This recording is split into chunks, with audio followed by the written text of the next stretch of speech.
Selamat siang, salam sejahtera bagi Anda, pasangan, dan anak-anak Anda.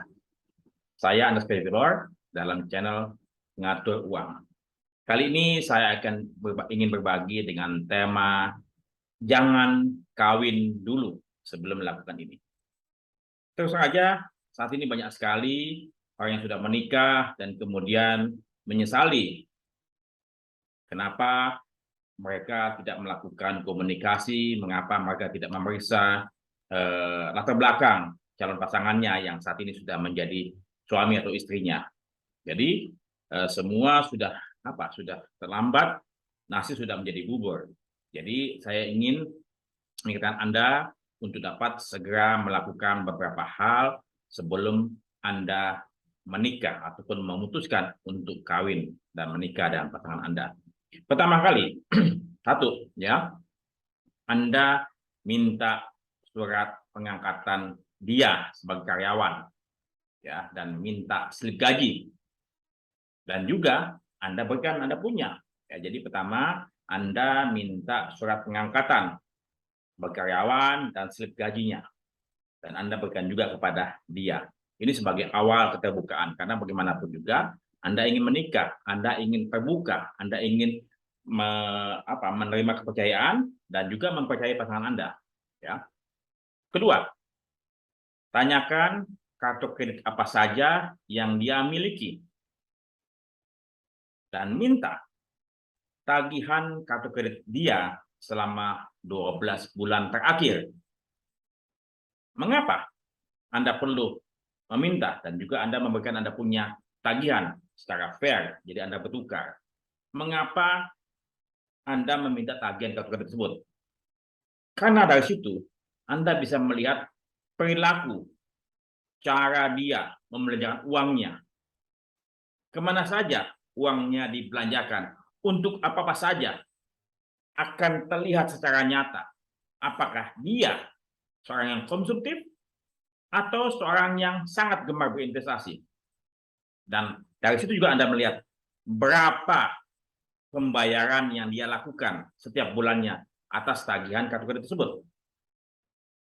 Kalau ternyata dia bayar minimum saja, maka siap-siaplah Anda akan dikenakan bunga yang sangat tinggi oleh penerbit kartu kredit tersebut. Ya, jadi sudah dua ya. Tadi surat pengangkatan karyawan dan slip gaji. Yang kedua adalah tagihan kartu kredit selama 12 bulan terakhir. Yang ketiga, diskusikan berapa pengeluaran bulanannya, ya, pengeluaran bulanannya secara pribadi. Apa saja yang di luar kartu kredit tersebut? Apakah dia membeli sesuatu? Tentu mungkin beli bakso, beli kopi ataupun lain-lain, mungkin dia tidak pakai kartu kredit. Dia membeli pakai cash ataupun pakai kartu ATM. Tanyakan ya, berapa biaya pengeluaran dia setiap bulan.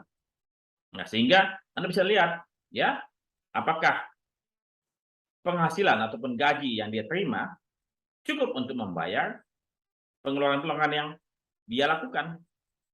Kalau ternyata tidak cukup, defisit, maka siap-siaplah Anda akan bertikai, akan menjadi sumber polemik dalam keluarga yang akan Anda bangun. Ya. Keempat, tanyakan harta apa saja yang dia sudah miliki. Lihat dokumentasinya. Kalau katakanlah misalnya dia ternyata sudah punya deposito, bagus, tanyakan mana sertifikat depositonya. Kalau dia sudah punya tanah di sebuah tempat, tanyakan mana surat tanahnya. Jangan anggap warisan sudah menjadi harta dia. Kalau warisan yang belum dibagi tidak boleh dimasukkan dalam harta. Dan berapa utangnya? Tanyakan utangnya apa saja. Kalau katakanlah dia ternyata ambil KPR, maka ada surat KPR-nya dengan bank dan lihat saldo hutangnya berapa. Atau dengan misalnya punya kredit pemilikan mobil, kredit lain, Anda tanyakan. Ya, jadi harta dan utang yang dia miliki apa saja.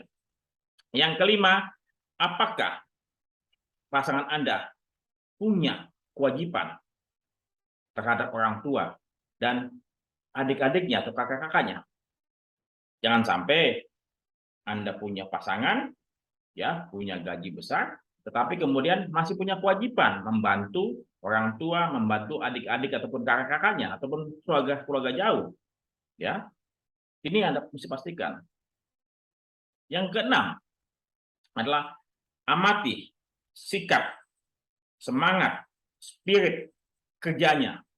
Apakah dia sangat bersemangat dalam bekerja atau dia sering mengeluh, sering menyalahkan bosnya, atau sering tidak suka dengan pekerjaannya. Coba perhatikan kata-kata dan kalimat yang keluar dari mulutnya. Kalau seandainya dia seseorang yang, mohon maaf, malas, ya, kemudian sering menyalahkan orang lain, dan selalu mencari alasan bahwa itu bukan kesalahannya dia, maka masa depan Anda pun juga akan dipertanyakan. Jadi ada 6 yang Anda harus tanyakan, Anda mesti perhatikan. Anda jangan kawin dulu sebelum melakukan ini. Ya, pertama tadi apa? Minta surat pengangkatan dia sebagai karyawan. Karena di sana Anda tahu dia bekerja sebagai apa. Apakah dia bekerja sebagai pekerjaan formal atau pekerjaan informal. Kemudian minta slip gajinya. Jadi Anda tahu berapa gajinya setiap bulan. Oke. Kemudian kedua, Anda minta tagihan kartu kreditnya selama 12 bulan terakhir. Ya, apa saja, berapa banyak kartu kredit yang dia miliki. Jangan-jangan bukan cuma 1, malah 10. Ini berbahaya sekali. Ya, jangan-jangan dia menumpuk utang di kartu kreditnya. Di situ Anda bisa melihat bagaimana perilaku keuangannya. Ya, dia belanja apa saja, kemudian berapa dia bayar, itu terlihat. Ya, yang ketiga tadi apa? Tanyakan berapa pengeluarannya dia selain tadi kartu kredit. Ya, tentunya dia bayar cash atau pakai ATM tadi. Berapa pengeluaran setiap bulan? Sehingga dari situ Anda bisa lihat penghasilan dipotong kartu kredit dan dipotong pengeluaran yang lain. Ya, itu Anda bisa lihat. Yang keempat adalah harta dan utangnya. Jangan Anda berpikir bahwa dia setiap malam minggu naik Mercy ataupun naik BMW, belum tentu itu punyanya. Siapa tahu itu punyanya orang tuanya. Atau siapa tahu mobil tersebut pinjaman. Atau jangan-jangan dia kerja di bengkel mobil. Jadi mobil tersebut mobil nasabahnya, dia akan dapat tugas bengkel, dia bisa bawa mobil tersebut ke rumah Anda. Hati-hati. Ya, Anda punya pacar adalah seorang mekanik di sebuah bengkel. Yang kelima adalah apa tadi? Apakah pasangan Anda punya kewajiban terhadap orang tua, terhadap adik-adik dan kakaknya? Karena setiap bulan ada beberapa pribadi yang masih memiliki kewajiban. Bahkan setelah menikah, dia masih memiliki kewajiban. Ya, kepada orang tua, kepada kakak dan adik-adiknya. Berapa? Ya. Dan terakhir, bagaimana? Yang keenam ya, bagaimana spirit dia bekerja?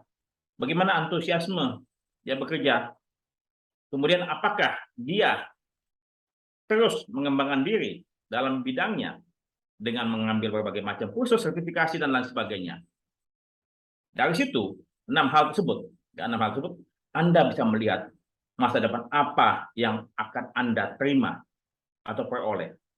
Jangan sampai Anda membeli kucing dalam karung, padahal selama ini nggak ada penjual kucing dalam karung. Ya, ini buku saya, Money, Love and Marriage, dan ini buku saya juga, Buka Hati, Buka Dompet, Buka Celana, yang bisa menjadi Anda punya referensi. Namun, bila mana Anda terlampau cinta dan tidak berani bertanya kepada pasangan Anda terkait dengan hal tersebut, bersiap-siaplah. Anda akan menyesali. Silakan, Anda putuskan. Anda mau mendengarkan saya atau tidak, ini adalah masa depan Anda. Ya, masa depan hidup Anda, masa depan keluarga Anda. Apakah Anda ingin segala sesuatunya transparan di depan? Begitupun juga Anda menyampaikan semua berkas. Ya, ini adalah suatu hal yang harus dilakukan, keterbukaan, ya, transparansi, komunikasi terkait dengan keadaan keuangan, terkait dengan perilaku keuangan yang selama ini dilakukan. Jangan sampai tiba-tiba Anda kawin dengan seseorang yang punya hutang segunung dan kemudian Anda menyesal, Anda yang harus membayarnya. Ya, jadi saya hanya ingin menyampaikan poin-poin ini supaya Anda pun juga bisa dapat menetapkan apakah Anda akan berlanjut atau Anda menunda terlebih dahulu. Karena bagaimanapun juga Anda yang tentukan masa depan Anda sendiri. Bukan saya, bukan orang tua Anda, tapi Anda sendiri yang menentukan masa depan Anda. Jangan sampai karena ekonomi, karena keuangan, Anda bertikai, bertengkar, dan akhirnya bercerai. Lebih baik tidak usah kawin terlebih dahulu, tapi benahi semua keuangan di depan, daripada menikah, menyesal, dan bercerai. Bukan itu tujuan Anda menikah. Bukan itu tujuan saya menikah. Saya ingin bahagia, membahagiakan pasangan, tentunya dengan apa? Dengan keuangan yang baik, yang tertata. Oke, selamat menata hidup Anda, dan semoga Anda berbahagia setelah Anda mengetahui segala sesuatu di depan terkait dengan keuangan, perilaku keuangan pasangan Anda, calon pasangan Anda. Terima kasih, sampai jumpa.